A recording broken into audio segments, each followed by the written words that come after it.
Hello, this is Shubham. Welcome to my channel, and from today onwards we are going to start our practice for term 1. For term 1, class 10th and subject is maths. Clear? हम term 1 की preparation करेंगे. जो भी questions exam में बन सकते हैं उन क्वेश्चंस के बारे में डिटेल डिस्कशन करेंगे. ठीक है, तो स्टार्ट करने से पहले मैं कुछ बताना चाहता हूँ आपको कि सिलेबस की तरफ नज़र डालने एक बारी कि सिलेबस में हमारा क्या क्या आ रहा है. फर्स्ट चैप्टर आपके पास आ रहा है रियल नंबर्स. ठीक है, सिलेबस के साथ साथ हम वेटेज भी चेक करेंगे कि कौन सा चैप्टर कितने मार्क्स तक का एग्जाम में पूछा जा सकता है. उसी से रिलेटेड अपनी हम प्रैक्टिस करेंगे स्टार्ट. सेकेंड चैप्टर आपके पास है polynomials and third chapter is pairs of linear equation in two variables. Clear हो गया. And fourth chapter is coordinate geometry. Coordinate geometry. And fifth one is triangles. Sixth is areas related to circles. Areas related to circles. And the seventh chapter is probability.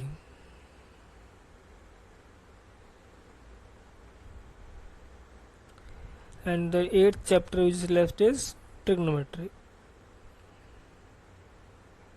ठीक, ये 8 chapter आपके exam में आ रहे हैं term 1 के class 10th के अंदर. और वेटेज की अगर मैं बात करूं तो वेटेज हमारी कुछ इस तरह से है.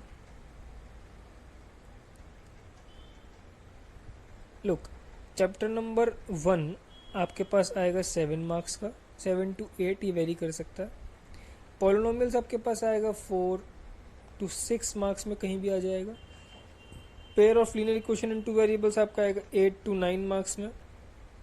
और कोऑर्डिनेट ज्योमेट्री आएगा 6 to 7 मार्क्स, वही रेंज रहेगी. और ट्रायंगल्स एक अच्छा चैप्टर है तो 6 to 7 मार्क्स में ये आराम से आएगा ही आएगा. और एरिया रिलेटेड टू सर्कल्स की अगर हम बात करें तो ये 4 से 5 नंबर बस इसके आसपास ही रहेगा.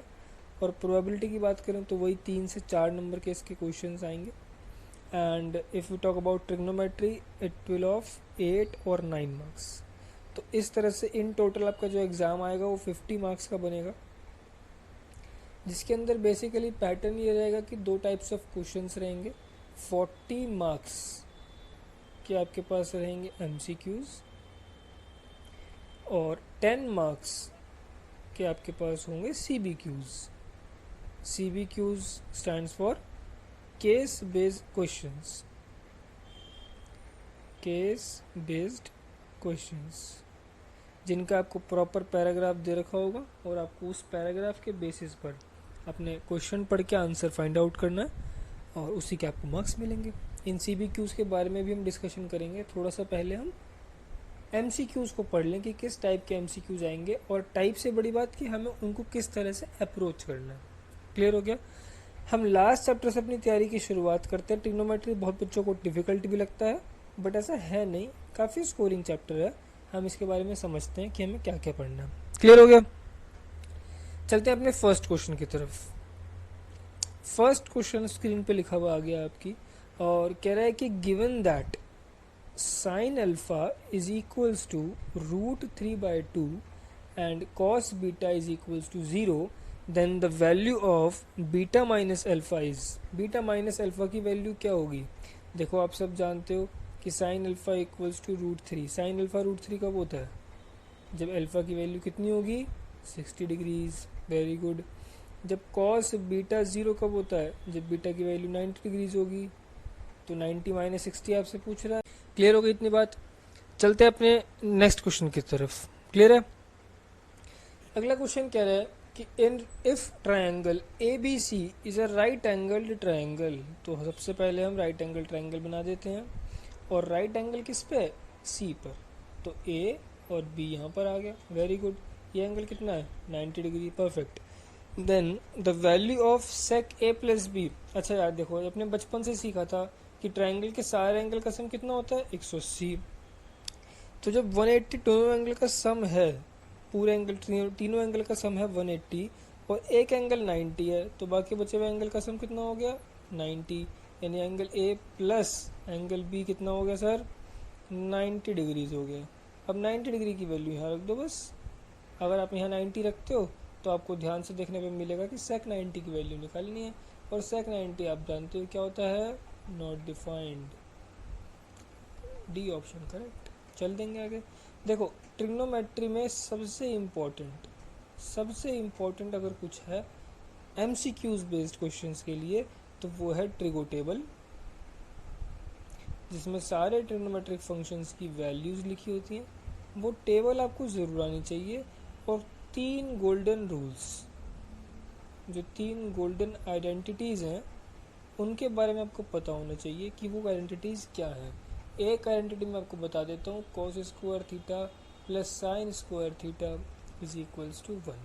बाकी 2 आइडेंटिटीज़ आप मुझे कमेंट सेक्शन में बताएंगे कि कौन सी आइडेंटिटीज़ सबसे ज़्यादा यूज़ होती हैं। क्लियर है? कोई भी डाउट आता है किसी भी क्वेश्चन में तो आप अपना डाउट कमेंट सेक्शन में पूछ सकते हैं, अपनी सजेशंस आप कमेंट सेक्शन में डाल सकते हो। क्लियर? नेक्स्ट क्वेश्चन पे चलते हैं। अगला क्वेश्चन है if sine plus cos theta is equals to √2 cos theta. क्या पूछ रहा है, sine theta plus cos theta is equals to √2 cos theta. ये गिवन है और थीटा क्या है, 90 के इक्वल नहीं है, very good. Then the value of tan theta. अब यार देखो, ऐसे क्वेश्चंस के अंदर बच्चे क्या करेंगे, सबसे पहले कि इसको सॉल्व करना स्टार्ट कर देंगे। ठीक है, हमें इसकी हेल्प लेनी है, इसको पूरा प्रॉपर सॉल्व नहीं करना। हमारे पास कोई सब्जेक्टिव टाइप क्वेश्चंस नहीं है, हमारे पास सिर्फ ऑब्जेक्टिव है। हमें मतलब किससे आ रही है बताओ, साइन थीटा से। तो साइन थीटा प्लस, हमें मतलब है सॉरी tan थीटा से, plus cos theta is equals to √2 cos theta. तो हमें चाहिए सिर्फ और सिर्फ tan थीटा। तो इसको अगर मैं cos से डिवाइड कर दूं tan मिल जाएगा, लेकिन अगर इसको क्या सबको करना पड़ेगा, तो हमने सबको cos से डिवाइड कर दिया। cos से cos कैंसिल, cos से cos कैंसिल, ये बन गया tan थीटा, ये आ गया 1 और ये आ गया √2। तो tan थीटा की वैल्यू क्या हो गई, √2 माइनस 1। यही पूछा था, ये option number A is correct. Clear हो गया, वेरी गुड। नेक्स्ट क्वेश्चन कह रहा है कि if cos a is equals to 4/5 then the value of tan a। Very simple. अब cos आप सब जानते हो क्या होता है, cos क्या होता है, cos theta is equals to base upon hypotenuse. आपने बनाया ट्रायंगल और बेस की वैल्यू लिखी है 4, हाइपोटेन्यूज लिखा है 5, तो आपको पता है कि यहाँ से 3 आ जाएगा। कैसे, पाइथागोरस थ्योरम से। 4 स्क्वायर प्लस एक्स स्क्वायर, 5 का square 25 minus 16 equals to X square. X की value plus minus 4, sorry X square की वैल्यू आ गई 9, एक्स की वैल्यू आ गई प्लस माइनस 3। और क्योंकि ये क्या है, मेजरमेंट है, तो मेजरमेंट नेगेटिव में नहीं हो सकती, तो एक्स की वैल्यू हम क्या लिख देंगे, 3 लिख देंगे। हमें निकालना क्या, tan, और हमें पता है tan क्या होता है, tan a is equals to perpendicular upon base. Perpendicular क्या है 3, बेस क्या है 4, 3/4 is your correct answer. Perfect. चलते हैं नेक्स्ट क्वेश्चन के पास। नेक्स्ट क्वेश्चन हमसे कह रहा है if sine a is equals to 1/2 then the value of cot। अरे बिल्कुल सेम क्वेश्चन, ये बनाया ट्रायंगल। साइन मतलब क्या, साइन मतलब परपेंडिकुलर अपॉन हाइपोटेन्यूज। तो ये आ गया 1 और ये आ गया 2। अब ये वाली वैल्यू निकल जाएगी। एक्स की वैल्यू क्या, 2 का स्क्वायर माइनस 1 का स्क्वायर, 2 का स्क्वायर 4 माइनस 1 दैट इज 3, ये एक्स स्क्वायर की वैल्यू है। तो एक्स की वैल्यू आ गई प्लस माइनस √3 और माइनस लेंगे नहीं, तो इसलिए एक्स की वैल्यू प्लस √3, यानी यहाँ पे आ गया √3। चाहिए क्या, cot a। अब cot a आप सब जानते हो क्या होता है, बेस अपॉन परपेंडिकुलर। तो बेस क्या है √3, परपेंडिकुलर 1, √3 इज करेक्ट आंसर। इस टाइप के क्वेश्चंस आपको एग्जाम में काफ़ी देखने को, ठीक है, बिल्कुल भी टेंशन लेने की ज़रूरत नहीं है, एग्जाम के क्वेश्चंस काफ़ी इजी होंगे। सॉरी, चलते हैं नेक्स्ट क्वेश्चन पे। लिखा है if sine theta is equals to A by B then cos theta is equals to. अब आपके पास साइन थीटा की वैल्यू गिवन है सिर्फ, ठीक है, किसकी वैल्यू है, sine theta equals to A by B, और वैल्यू चाहिए किसकी, कॉस थीटा की। अभी मैंने आपको इसी वीडियो के अंदर एक आइडेंटिटी दिखवाई है, sine square theta plus cos square theta equals to 1 होता है। यहाँ से अगर आप कॉस स्क्वायर थीटा की वैल्यू निकालो तो 1 माइनस साइन स्क्वायर थीटा बन जाएगी, और कॉस थीटा की वैल्यू सिर्फ निकालो तो under root 1 minus sine square theta बन जाएगी। अब अंडर रूट 1 माइनस यह साइन की वैल्यू है, तो अगर साइन स्क्वायर की वैल्यू पूछूं तो आप बोलोगे सर बहुत इजी है, A square by B square कर दो, तो ये आ गया under root B square minus A square upon B square, और ये किसकी वैल्यू आ गई, कॉस थीटा की। यही पूछ रहा था कॉस थीटा की वैल्यू, लेकिन आप देखो नीचे बी स्क्वायर कहीं नहीं दिख रहा, तो वही बी स्क्वायर रूट से बाहर आएगा तो गेम बन जाएगी under root B square minus A square upon B, correct, then your option C will be correct answer. Next question कह रहा है कि if triangle A B C is a right angle triangle at C then the value of cos A plus B. तो अभी हमने last question में करा था, थोड़ा पहले क्वेश्चन की तरफ जाएं तो हमने करा था इस टाइप का क्वेश्चन, ये रहा, ए प्लस बी था ना सेम, बस यहाँ पे सेक पूछा हुआ है और यहाँ पे क्या पूछा हुआ है, कॉस पूछा हुआ है, तो सिंपल कॉस 90 की वैल्यू निकाल दो बस। कॉस 90 क्या होता है,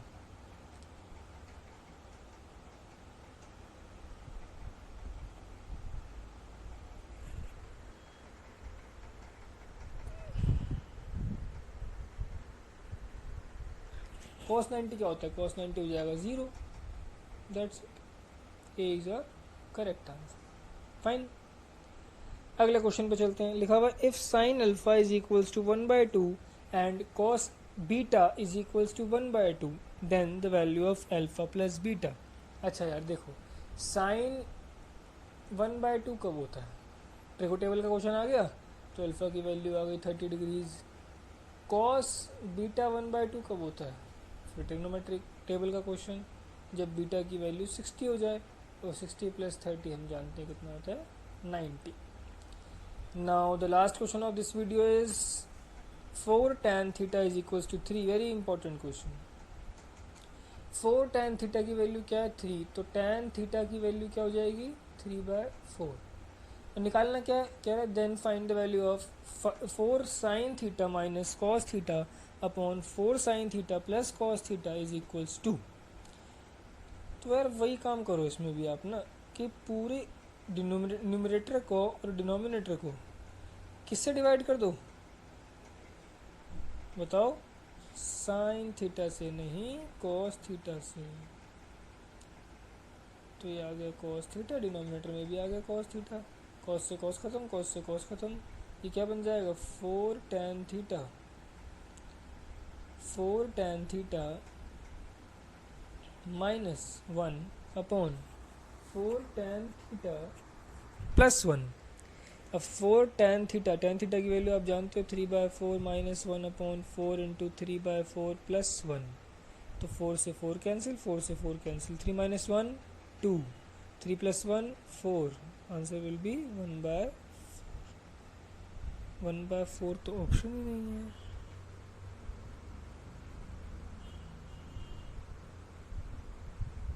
इसमें मिस्टेक हो गई, ये 3/4 की जगह 1/4 कर लो, डी ऑप्शन आपका करेक्ट, क्लियर है।